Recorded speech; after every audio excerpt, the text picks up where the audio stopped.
Unconscious bias refers to the stereotypes and assumptions that we apply to others without realizing, about their ethnicity, their class, their age, sexual orientation, and much more, with these seminars focusing specifically on how it applies to gender in the workplace.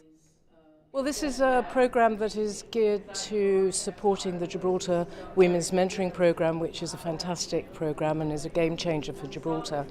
And it's about really starting a dialogue for people. So people will go away, I hope, from the seminar thinking about how they might be able to change their behaviour or at least be conscious of their behaviour. So in a workplace environment, you might be making a decision in terms of recruiting or promoting somebody. This is particularly focused on women, and in those instances you might be drawing on some life experience that you've had that perhaps means that a woman isn't judged entirely on an equal platform to a man.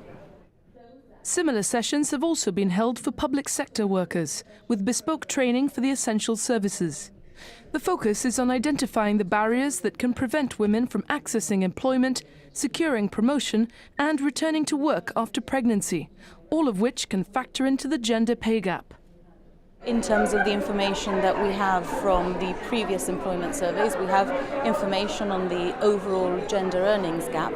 We know from the information that we have that our gap is actually smaller than the European average, so that's very good news, and that's obviously very gratifying. We're changing the way that we're undertaking the employment survey this year so that we can have further details, so that we can more properly distill the gender pay gap. That is important in terms of measurables, so that we can measure our success in the future.